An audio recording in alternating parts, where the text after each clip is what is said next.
For StateCollege.com, I'm Nate Mink. He's Ben Jones. We're previewing Penn State's affair with Indiana on Saturday at Beaver Stadium. It's a noon kick. Falls over Thanksgiving break. Penn State's last two home games actually bookend Thanksgiving break for the students. So Beaver Stadium could be a little more emptier than I'd say the last time we were there against Ohio State. Definitely. A little emptier. Yeah, but nevertheless, it is Penn State's first home game, really, since the Ohio State game. It's been a long time since we've seen them at home. Indiana coming in has to win both games in order to be bowl eligible.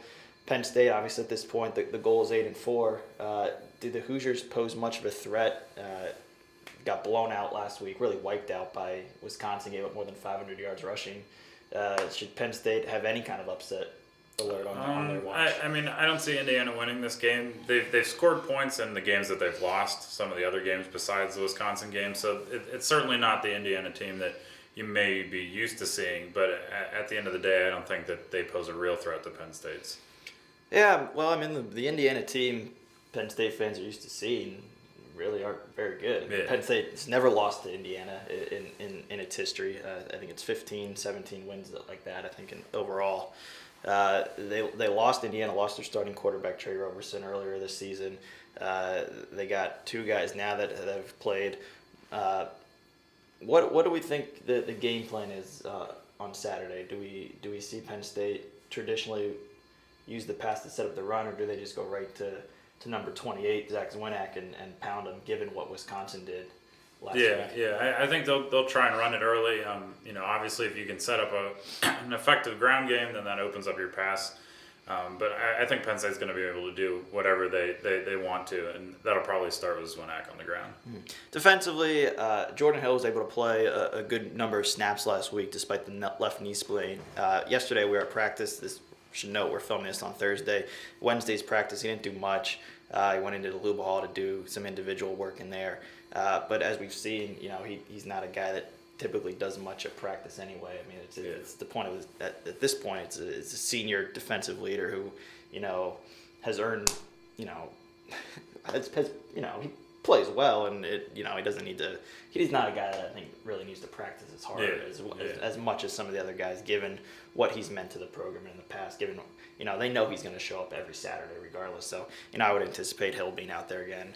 Malcolm Willis, the safety, is the other injury note, and his I really got to think he's really day to day. He didn't do much individual work yesterday either during practice. Jake Fagnano, Ryan Kaiser.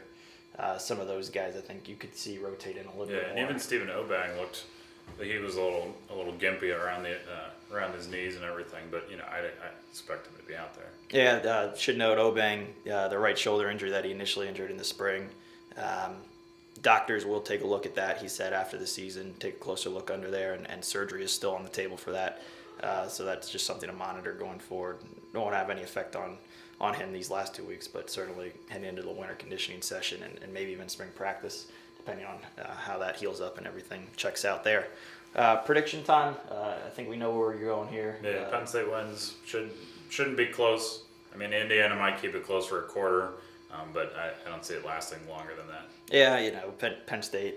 One of the things that I've taken away from this year is that they never play down to their opponent. Indiana is certainly a team that is below them talent-wise, despite all the strides they've made under Kevin Wilson in just his second year there. They're just not ready to beat a team like Penn State just yet. We saw them hang really close to Ohio State. A couple of those scores came late and maybe made the score look a little closer than it was. But they definitely want to play up tempo. Indiana definitely likes to play fast. They're going to try to really mimic some of the other high up tempo offenses that gave Penn State some trouble earlier this year. Ohio, Nebraska, of course. But ultimately, I think there's still a talent discrepancy between a school like Penn State and Indiana, and in years past, maybe effort would be a question mark in a year like this, but not with this senior class. They know 8 quarters remain, and that's it. So I expect them to be fired up and ready to go, even at a noon kickoff. So we will see you Saturday from Beaver Stadium. For Ben Jones, I'm Nate Mink. Thanks for watching. See ya.